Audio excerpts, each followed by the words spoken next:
ابن صفی نے اپنے 28 سالہ قلمی سفر میں 250 کے لگ بھگ ناول تخلیق کیے جو جاسوسی دنیا اور عمران سیریز کے نام سے اشاعت پذیر ہوئے۔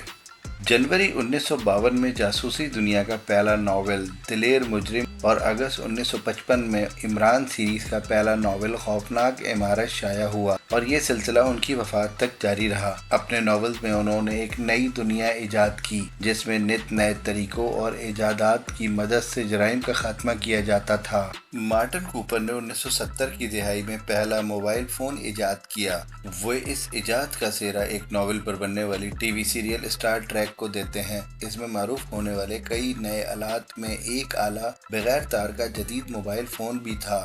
جولز وارن نے 1865 کے ایک ناول میں انسان کے چاند پر اترنے کی تفصیلات کی حیران کن طور پر درست تصویر کشی کر دی تھی۔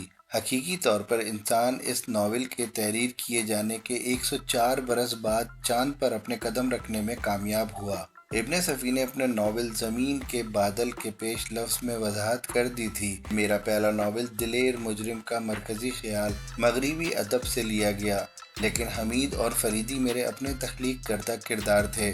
اس کے علاوہ جاسوسی دنیا میں ایسے ناول اور بھی ہیں جن کے پلاٹس میں نے انگریزی سے لیے تھے، مثلاً پراسرار اجنبی رقاصہ کا قتل، ہیرے کی کان، خونی پتھر۔ ان 5 ناولز کے علاوہ میرے 102 ناولز میں ایک بھی ایسا نہیں ملے گا جس کا پلاٹ میرا اپنا نہ ہو۔ یہ تو طے ہے کہ جاسوسی ناول ہم لوگوں میں مغرب ہی سے آیا۔ بسا اوقات لوگ یہ کہتے ہیں کہ صاحب یہ اردو ادب نہیں بلکہ اینگلو اردو ہے۔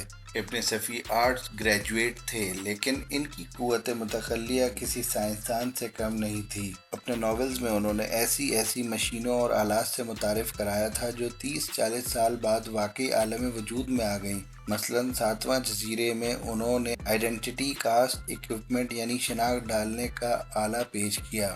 آج کل پولیس اور خفیہ محکمے یہ مشین استعمال کر کے مشتبہ ملزمان کے چہروں کے خاکے روزانہ اخبارات میں شائع کرتے رہتے ہیں۔ انہوں نے کنفیشن چیئر یعنی سچ اگلوانے والی مشین کا تذکرہ اپنے ناولوں میں کیا۔ اگر یہ اتفاق بھی ہے تو دلچسپ ہے۔ ایکس فائل کے تخلیق کار کرس کارٹر کی تحریر اور ابن صفی کے ناولوں میں کئی مقامات پر تکنیک کے اعتبار سے خاصی مماثلت پائی جاتی ہے۔ ایک ہی خیال بیک وقت ایک سائنسدان اور کہانی کار کے ذہن میں جنم لے سکتا ہے۔ کہانی کار قلمی تصور بناتا ہے اور سائنسدان اسے جیتی جاگتی دنیا میں مادی شکل دے دیتا ہے۔ ابن صفی کی خاص بات یہ ہے کہ ان کے تخیل کی پرواز کا کرشمہ تھا جو آج مائنڈ پاور کے ماہرین کے لیے کسی عجوبے سے کم نہیں۔ اگر ہم ابن صفی کے ناولز کا سرسری جائزہ لیں تو اندازہ ہوتا ہے کہ ان کے ناولز میں سسپینس، ایڈونچر، مزاح، ہر طرح کی تحریروں کے انداز کو دیکھنے کا موقع ملتا ہے۔ ان کے ناولز میں سائنس فکشن کا انداز بھی بے حد اہم ہے اور یہ کہنا غلط نہ ہوگا کہ ابن صفی ہی وہ ادیب ہیں جنہوں نے اردو میں جاسوسی سائنس فکشن کی ایک نئی طرح کی ابتدا کی ہے۔ کہ سائنس فکشن لکھنا آسان کام نہیں، شاید تخیل کی یہی قوت ابن صفی کی کامیابی کا راز ہے